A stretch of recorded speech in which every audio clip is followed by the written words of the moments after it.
Hi everyone, welcome to Shelf Control. I'm Norm, and I didn't want to make this video. I'm tired. I'm tired of this. We've got the review of Andromeda's Edge. They're ready to go, but this keeps happening. Tariffs are now 245% against China. Our dear leader has, in his infinite wisdom, raised tariffs so high that no one's going to buy anything from China. So, how's that affecting the board game space? I'm not breaking out my whiteboard for this one. You guys saw the previous video. You know how this is going to affect us, and that was only at 125, I think was the tariffs at the time, and now he's pretty much doubled it. So, yeah, watch that video and just times everything by 2.5, and you'll know what's going on. But I've been getting a lot of reports, a lot of updates from publishers, from Kickstarters that I've kickstarted, and how the tariffs are going to affect them. And I thought I'd do a part 2 on the tariffs, maybe part 2.45 maybe is what it should be called. But yeah, so let's just talk about what's going on. Teotihuacan. If you saw our video, we did a unboxing and we did a review on that game, and there were some printing issues, and they've made a replacement kit replacing the misprinted boards and all the different components. Also, their storage solution, their plastic trays. People were disappointed with those, so they came up with I think it's folded space solution for those that they made available to everyone. It's going to be in the second printing, and also available to people who want the replacement pieces. I came up with a pretty good hybrid storage system for Teotihuacan, but talking with Lisa, she was like, they've been, they're going above and beyond that. We were like, okay, we'll throw in an extra $20 to them to get the folded space storage solution along with it. Little did we know that what we were by doing that, we were going to hurt them, because the tariffs are going to be paid on that. But they sent out an update. Production's underway. They're getting stuff ready, and the rest of the world can expect their copies when it's done. But they're suspending shipping to the United States until this insanity is over, because they couldn't do that at 125. They certainly can't do it at 245. And I get it. A lot of Kickstarters that have completed and didn't have this on their radar.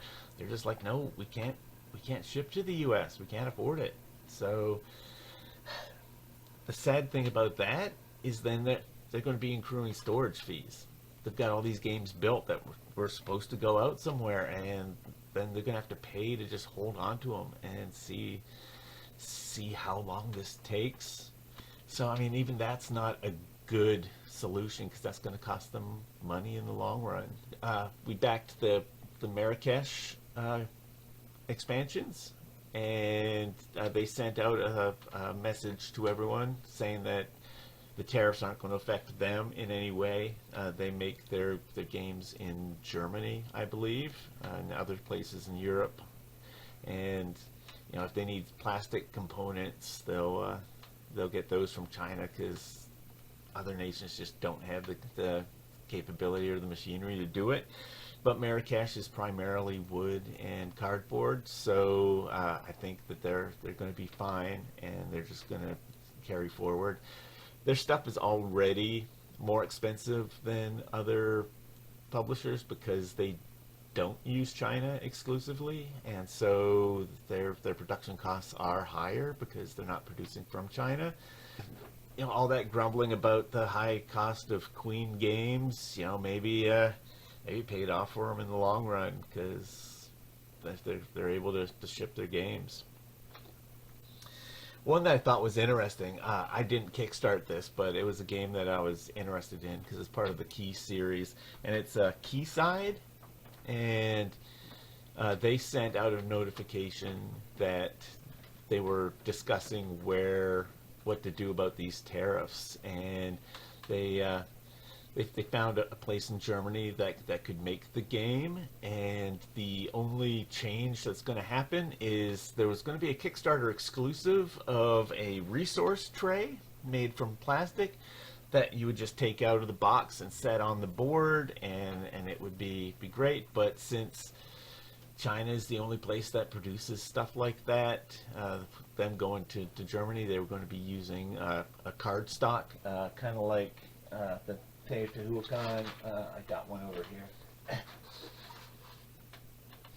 Kind of like the Teotihuacan resource tray made out of cardboard that you just build together.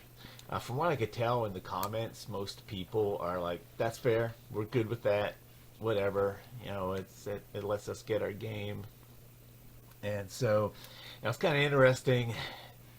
These tariffs are bringing jobs and production over to Germany, not the U.S., surprisingly. Who could have predicted this? Game Crafter is a U.S. company. They make small batches of games. Like if you design your own game and you want to like self-publish and make 100 copies or whatever to try and sell, you know, they'll do that. They'll make prototypes for games. But it is a U.S. company. But they were talking about the effects of tariffs on them, and they have 30 machines and / robots to produce the games as required, and only 3 of those machines are manufactured in the United States. You have to get the other machines somewhere else, and that means that replacement parts, if something goes wrong with one of those machines, you got to get the replacement parts from China at 245% tariffs. And the materials that they use to run these machines, the ink for the printers, these specialized pieces of equipment require specialized materials, and they got to get that from outside of the U.S. They talked about how a couple years ago they tried to get a chipboard from another place other than China, and went to a place in the United States, a couple states over from where they're located, and the guy was like, no, we can't compete with their quality, and we can't compete with their quantity. And so Game Crafter, a United States board game making company, is also getting hurt with these tariffs because they need this stuff to operate.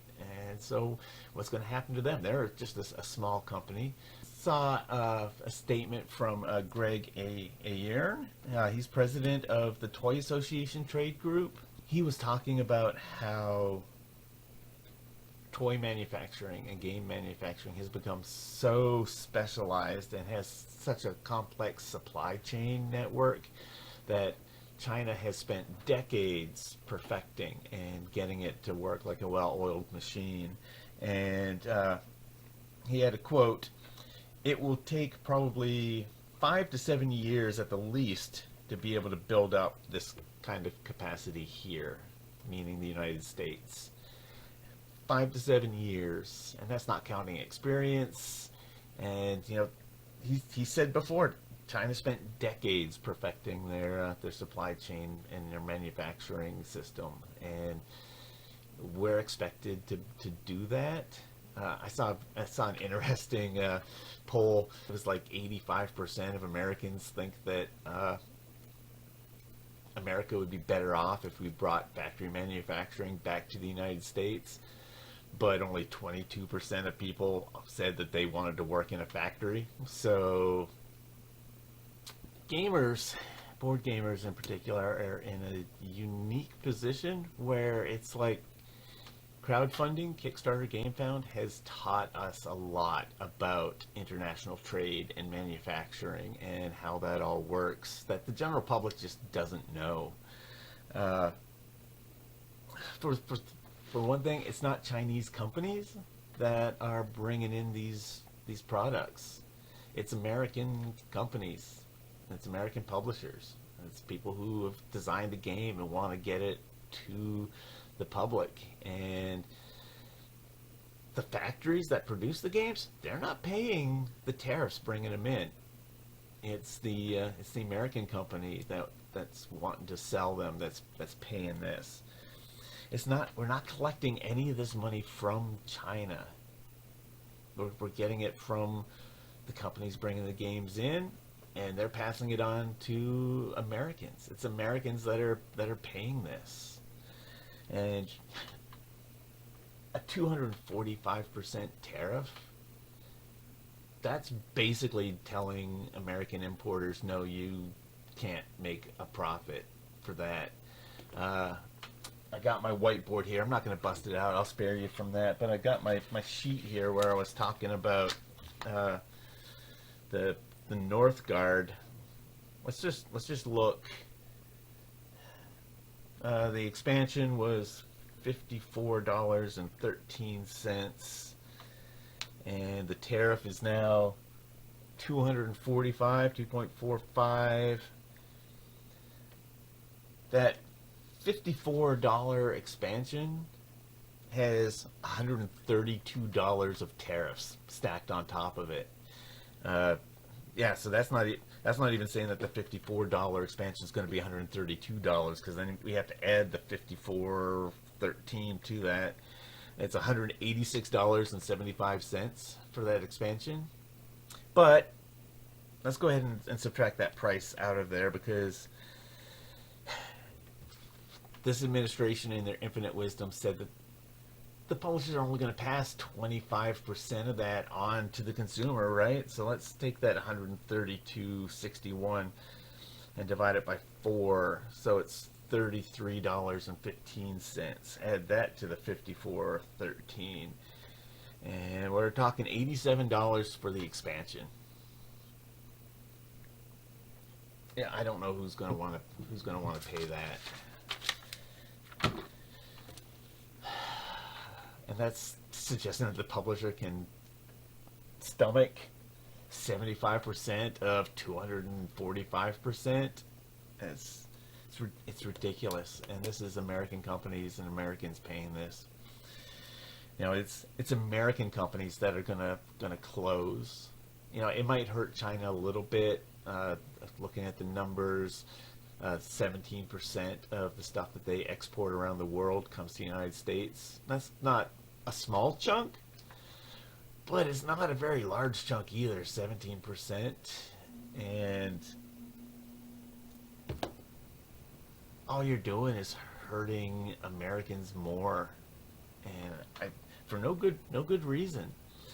Cardboard Edison, they're a small publisher. They do some awards, and they do some polls talking with people in the industry, and they did one about the results of these tariffs.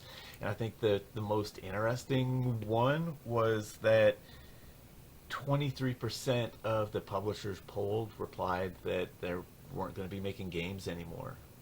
And if games were the only thing that they made, then they're closing their doors. Hopefully, I don't know, hopefully they can make greeting cards or pamphlets or something to keep some people employed. A lot of the publishers said that they were going to have to rethink their model and start selling games online. Cut out the distributors, cut out the retailers. So your mom and pop shops, your local game store that you like to support, they're not even going to have the games at these increased prices. So even if you were willing to pay $200-300 for a board game, you won't be able to. That just means more jobs are going. Kickstarter alums, people who have backed a lot of games, we know about Chinese New Year. There's 2 weeks out of the year that China just closes its doors, and they celebrate the New Year. And so, you know, for so many years, that's kind of been a pain in the butt.